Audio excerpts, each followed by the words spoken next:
Bueno, buen día a todos. Eh, es un gusto compartir esta mañana aquí con esta tarea, con este desafío, ¿no? Que siempre que representa poder compartir algo de lo que Dios pone en nuestros corazones. Eh, Eso es lo que uno siempre ora, pide, ruega cuando se pone a preparar, gracias, cuando se pone a preparar un tema para poder compartir con otros, que sea Dios el que pone en el corazón de uno, en la mente de uno, la palabra justa, para que no sea lo que uno piensa, sino lo que Dios quiere transmitir, lo que vamos a compartir.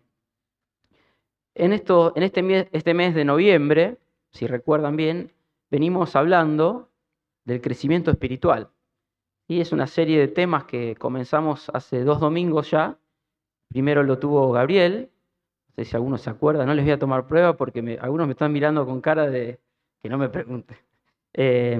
Hablamos de que el crecimiento espiritual se basa en el nuevo nacimiento. Ese fue el primer tema que trató Gabriel, el día que se nos cortó la luz. Se acordarán por eso quizás. Y hablaba de nacer de nuevo como hijos de Dios. ¿Sí? Gabriel hablaba de esto, de pertenecer a la familia de Dios, ser hijos de Dios. Que es el momento en el cual aceptamos a Cristo como nuestro Salvador y dejamos de vivir en la carne para empezar a vivir en el Espíritu. Y que es algo que tiene que ser personal. Siempre hay una frase que a mí me encanta que dice que Dios tiene hijos pero no tiene nietos. Nadie puede ser hijo o familiar de Dios porque su padre fue hijo de Dios.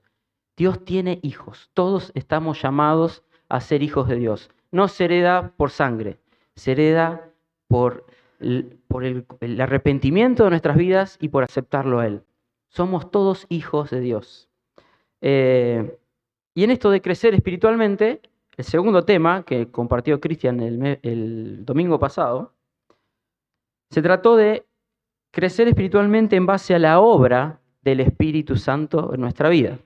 De vivir bajo la influencia del Espíritu, morir a nuestra carne para vivir en el Espíritu. Que el Espíritu sea quien gobierne nuestro día a día, nuestras decisiones, nuestras emociones, que sea quien nos va transformando. No podemos crecer espiritualmente si no dejamos que el Espíritu vaya transformando nuestra vida minuto a minuto. Es una decisión que tenemos que tomar todos los días y que o crecemos o no es que nos estancamos, nos caemos. Es difícil en la vida espiritual pensar que nos podemos sostener en un nivel espiritual. Si aflojamos, nos caemos. Es como el entrenamiento. Si queremos correr una maratón y entrenamos hace un año, posiblemente el kilómetro estemos todos acalambrados. Y cuando viene el desafío, no estamos preparados. Entonces, crecer espiritualmente bajo la obra del Espíritu. Y en el día de hoy vamos a compartir otra forma de crecer espiritualmente, que es, a mí me pareció muy desafiante, que es la experiencia propia en la vida de uno de la gracia de Dios. Vivir bajo la gracia de Dios. Y me gustó esta palabra que decía acá, conocimiento experiencial, decía, ¿no? Hablando de la experiencia propia de cada uno. ¿Y por qué es así? Yo pensaba, ¿por qué experiencial? Y realmente la gracia de Dios la vamos a conocer a medida que cada uno de nosotros la vivamos. Y en este texto, que hay una especie de guía que teníamos para poder seguir el tema, hablaba de que uno puede conocer de Dios, puede conocer su palabra, puede conocer teología, puede conocer un montón de cuestiones sobre Dios, que no es lo mismo que conocer a Dios. Eso es algo que es propio, que es de uno mismo, que no puede uno vivirlo a través de otros. La Biblia está inspirada y escrita por un montón de personas bajo la guía del Espíritu. Pero si yo no conozco a Dios, puedo conocer la Biblia de punta a punta, que no voy a conocer a Dios. Yo creo que si cualquier persona viene y le pregunta a cualquiera de ustedes, ¿conoces a Julián? Te va a decir, sí, lo conozco, el que está parado allá adelante, el que está hablando ahora. Pero seguramente los que me conocen van a dar un detalle de cómo soy yo mucho más preciso, con sus cosas buenas y malas. Seguramente mientras más me conozca, más cosas malas puedes llegar a conocer. Que creo que es lo que le pasa a Dios cuando nos acercamos a Él. Él conoce nuestras cada vez cosas malas de nosotros. Y por eso ahí viene la gracia. Y es todo un desafío, esto de conocer a Dios y no conocer de Él, sino complementar ese conocimiento de Dios con la experiencia de conocerlo. Los invito a que busquemos en 2 Pedro, capítulo 3, versículo 18. No sé si está proyectado también.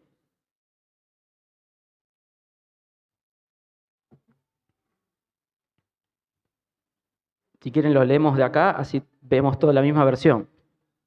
Dice así: antes bien, creced en la gracia y el conocimiento de nuestro Señor y Salvador Jesucristo. A Él sea la gloria, ahora y hasta el día de la eternidad. Amén. Me interesa mucho lo que dice al principio. Antes bien, creced en la gracia y el conocimiento de nuestro Señor. Fíjense que al conocimiento, conocer de Dios, le agrega crecer en la gracia. ¿Y cómo crecemos a través de la gracia? ¿Qué es la gracia de Dios? Bueno, es muy amplio y podemos encararlo de un montón de formas. Pero me gustaría que veamos lo que dice Efesios 2, versículos 4, 5, 8 y 9. En Efesios 2, el capítulo se titula Salvos por gracia. Y dice así: pero Dios, que es rico en misericordia, por su gran amor con que nos amó, aun estando nosotros muertos en pecados, nos dio vida juntamente con Cristo. Por gracia sois salvos. El 8 y el 9. Porque por gracia sois salvos por medio de la fe, y esto no de vosotros, pues es don de Dios, regalo de Dios, no por obras, para que nadie se gloríe. Y yo les decía que una palabra que usaba acá que a mí me impactaba era la de la experiencia, ¿no? La experiencia propia. Y yo ayer me senté a preparar un poco esto y es inevitable. Yo digo que me lo anoté porque no podía dejar de vivirlo de esa manera. La gracia de Dios inevitablemente nos deja de rodillas ante Él. Eso fue lo que me pasó a mí. Sentí como que uno viene corriendo en la vida, uno viene con un montón de otras cosas, y cuando uno se enfrenta a la gracia de Dios, yo creo que se enfrenta en modo de trabada, una patada que te pegan de atrás y te hacen ir de trompa al suelo. Cuando te encontrás con la gracia de Dios, a mí me pasa eso, esa es mi experiencia. Siento que vengo pisteando como un campeón, como dice el video viral, y termino, pero volando de cabeza, así. La gracia pero no porque me pegan a patadas, porque se me aflojan las piernas, siento que caigo de rodillas ante Él. Primero uno se llena de vergüenza, se llena de humillación, de pensar todo lo que Dios hace por uno y muchas veces cómo nos desviamos de su camino por nuestra propia soberbia, por nuestra propia, muchas veces, vagancia, nuestra propia carne. Es la carne, como hablamos antes, para crecer en el Espíritu y crecer en Dios tenemos que estar llenos del Espíritu. Y si no desarrollamos eso, nos caemos a pedazos. Y la gracia nos deja de rodillas ante Él. Pero me gustaba pensar que también cuando uno se cae y va derecho, ve el suelo directo, y acá me rompo la nariz, todo raspado voy a quedar, Dios te agarra en el aire. La gracia de Dios primero te afloja, pero en el aire te agarra. No llega nunca al golpe, porque es como un abrazo. ¿Vieron cuando uno se está por caer, cuando uno es chiquitito, viene el bebé, con Antón que anda corriendo por todos lados y vos lo ves, se cae, se cae, se cae, y cuando se está por tropezar, la mano que te sostiene. ¿Sí? Hay otro pasaje de la Biblia que habla de que Dios nos sostiene de la mano desde niños, ¿no?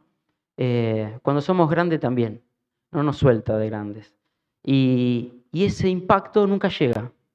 Y ahí es donde conocemos la mayor cara de la gracia, o la más poderosa de la gracia de Dios, que es el amor de Dios, ¿sí? Porque el golpe nos llega porque Dios nos ama y no quiere eso de nosotros. No pretende que vayamos a la vida a los golpes, pretende que acudamos a Él, pretende que confesemos nuestros pecados y ya está, y ya está. Aunque parezca así de simple, aunque parezca que es injusto, hay una canción que dice, es tu gracia, sé que no es justo. Eso se llama gracia, ¿sí? Porque la gracia de Dios, la justicia de Dios, no es la justicia de la condenación, es la justicia de la redención, que es muy distinta la que nosotros estamos acostumbrados. Y esto mismo lo dice en el capítulo que leímos recién de Efesios, ¿no? Dice en el 4, pero Dios, que es rico en misericordia, una de las caras de la gracia de Dios, la misericordia. No importa lo que hayas hecho, no importa, no me importa. Dios te está diciendo que no le importa, porque hizo todo lo posible para que eso deje de importar. Hasta dio la vida de su Hijo. Esa es su misericordia. Por su gran amor con el que nos amó, ese amor, el que hablaba recién, cuando aceptamos la gracia de Dios y vivimos bajo su gracia, nos inunda su amor. Aún estando nosotros muertos en pecado, ¿sí? Todos somos pecadores. La Biblia dice que no hay ni uno solo justo, ni uno. Él nos dio vida juntamente con Cristo. Cristo es quien nos da vida. Cristo es sinónimo de gracia. Y entre paréntesis dice acá el versículo 5, por gracia sois salvos. Es la gracia lo que nos salva. ¿Y qué dice más adelante? Porque por gracia sois salvos por medio de la fe. Y esto no de vosotros, pues es don de Dios. Un don sabemos que es un regalo. Un regalo uno lo da por amor. A veces no, estamos medio obligados, ¿no? Por las circunstancias, decimos, bueno, le puedo dar un regalo. Me invitó, le tengo que dar algo. Pero Dios no obra de esa manera. Dios no obra de esa manera. Dios te lo da a pesar de todo lo que hayamos hecho. Y vivir en la gracia es aceptar eso en nuestras vidas, que es muy difícil de aceptar. No todos están dispuestos a rendirse ante Dios y reconocer sus errores. ¿Sí? La soberbia humana muchas veces no permite que entendamos la gracia de Dios. Ahora, cuando la entendemos y nos inunda esa gracia, terminamos de rodillas. No hay otra. Pero muchas veces no estamos dispuestos a caer de rodillas. Es como que nos queremos agarrar de todo lo que nos rodea. Sabemos que la gracia de Dios nos humilla por lo que hemos hecho y nos queremos manotear de lo que encontremos porque no queremos que nadie nos vea en el suelo. Y es muy difícil que Dios pueda obrar en un corazón que no está dispuesto a rendirse ante Él, que no está dispuesto a aceptar que Dios no pretende nada de vos. Ya hizo todo por vos. Ya lo hizo. No te está pidiendo nada, no te está pidiendo un sacrificio, no te está pidiendo que dejes todo o que te prives de todo lo que tu vida te rodea para seguirlo. Eso es consecuencia de seguirlo. Y no termina siendo un sacrificio, termina siendo una decisión de vida, termina siendo parte de lo que el Espíritu obra en nosotros. Y pensaba, Dios nos perdona, ¿no? Dios te dice, tu pasado no me importa. Si te arrepentís, yo ya hice todo para que estemos nuevamente unidos, que puedas venir a mí. Hoy escuchábamos, leíamos, ¿no? En uno de los versículos al principio, que podemos entrar a su trono su trono de gracia, porque ya somos salvos por Jesucristo, porque Él hizo ese puente entre Dios y los hombres. Y yo pensaba, bueno, cuando uno acepta esta realidad, lo primero que uno tiene que hacer también, irremediablemente va a pasar, es empezar a ver cómo eso cambia nuestra relación con las personas que nos rodean. La obra del Espíritu no puede quedar en nosotros, el crecimiento espiritual no puede no reflejarse en cómo nos comunicamos, cómo actuamos con las personas que tenemos al lado. Si Dios me perdonó a mí, sin importar lo que yo haya hecho, porque es un regalo y me llena y me inunda de amor, ¿qué voy a hacer yo con los demás? Vieron que hay gente que, no, yo con ese hace años que no hablo, años, no lo puedo perdonar, me hizo algo que es imposible. Y pasa mucho y seguido. Creo que todos conocemos familias divididas por eso, iglesias divididas por situaciones de ese estilo. Y cuando la gracia te inunda, la gracia tiene que transmitirse en cómo nosotros nos llevamos con el resto. Ese ámense unos a otros, es amarse en esa gracia. El nuevo pacto se basa en la gracia. Y tenemos que vivir bajo la gracia. Ya no vivimos bajo la ley del pecado, vivimos bajo la gracia. Esas son las buenas nuevas. Y si nosotros, en nuestra relación con los demás, no vivimos bajo la gracia también, lamento decirles que no estamos viviendo bajo la gracia. Es un vivir bajo la gracia falso. Y nunca vamos a poder conocer la profundidad de Dios. Nunca vamos a lograr ese crecimiento espiritual que Dios nos llama a vivir.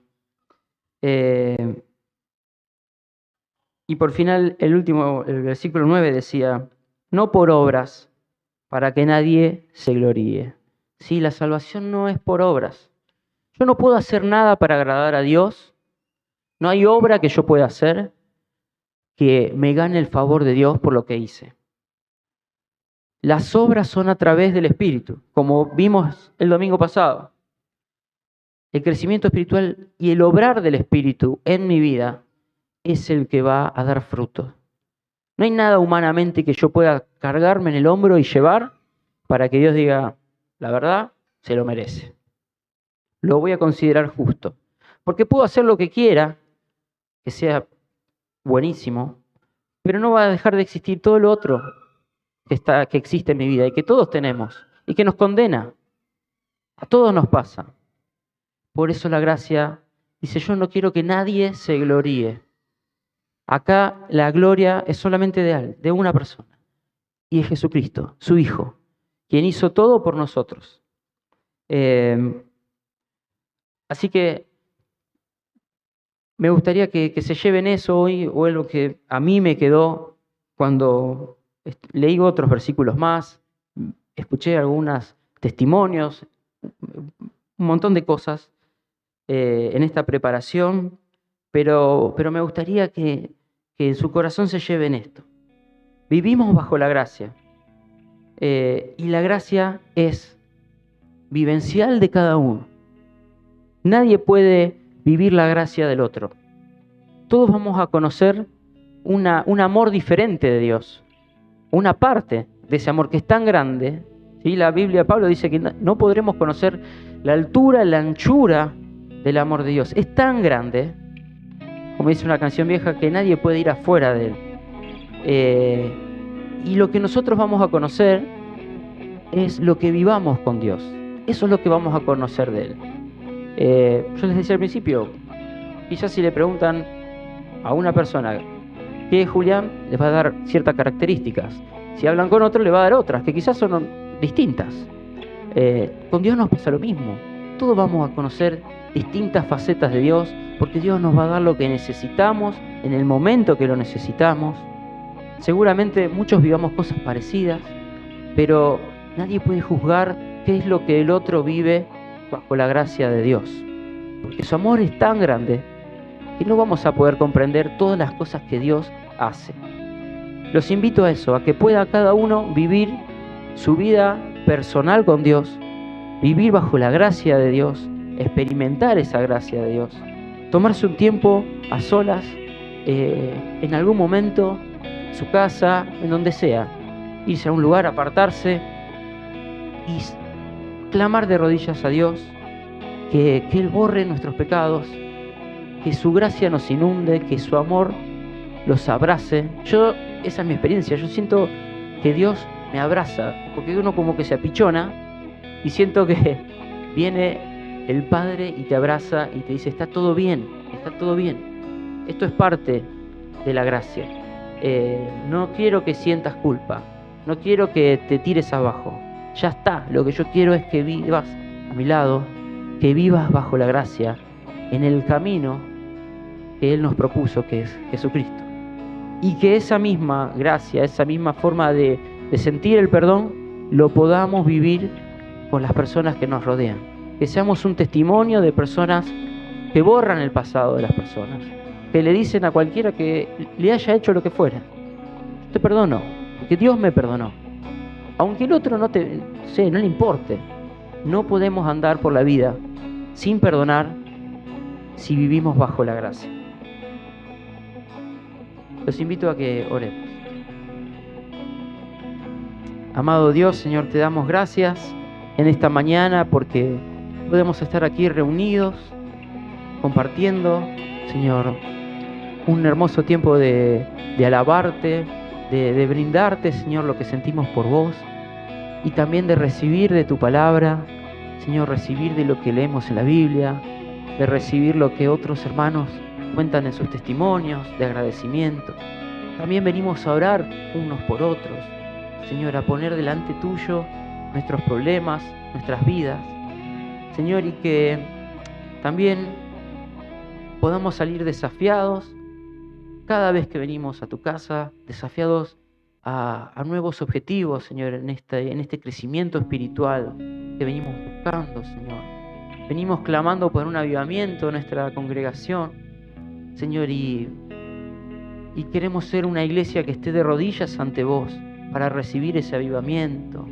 Limpios, Señor, de nuestros pecados. Señor, que podamos estar delante tuyo, Señor, viviendo bajo la gracia y en tu presencia, Señor, no alejados de vos, no alejados por nuestros propios pensamientos, no alejados, Señor, por nuestras propias ideas, nuestras propias conductas. Señor, que podamos estar como una hoja en blanco delante tuyo, Señor, para que tú nos indiques el camino a seguir, los desafíos a enfrentar. Señor, que podamos ser confrontados día a día para poder crecer, Señor. Te pido que tú derrames de tu gracia en este lugar, Señor. Que tú derrames de tu Espíritu Santo, Señor. Que podamos comprender que es tu regalo la salvación, que es por tu gracia que podemos entrar a tu presencia, no por obra, Señor. No hay nada que podamos hacer. Señor, que podamos despojarnos de nuestra carne para ser llenos de tu Espíritu, Señor. Que podamos morir al viejo hombre para poder nacer nuevamente como hijos tuyos, Señor. Queremos ser una iglesia llena de hijos tuyos, Señor. No queremos nietos, sobrinos, tataranietos de hijos de Dios. Queremos hijos de Dios. Queremos que tú seas nuestro Padre, Señor, que nos abraza, que nos guía, que nos ama con ese amor inexplicable, inentendible, que es mayor a lo que podemos comprender. Señor, toca nuestros corazones. Si hay alguien aquí, Señor, que hoy decide abrir su corazón, decide aceptarte como su Salvador, Señor, permítenos conocerlo, permítenos acompañarlo, permítenos ser útiles, Señor, en esta vida espiritual, que no la hacemos solos, sino que la hacemos acompañado de otros hijos de Dios. Que vos sos nuestra cabeza y somos una familia, Señor, la familia de los hijos de Dios. Amado Padre, bendice esta congregación, bendice la vida de cada uno de los hermanos que está hoy acá.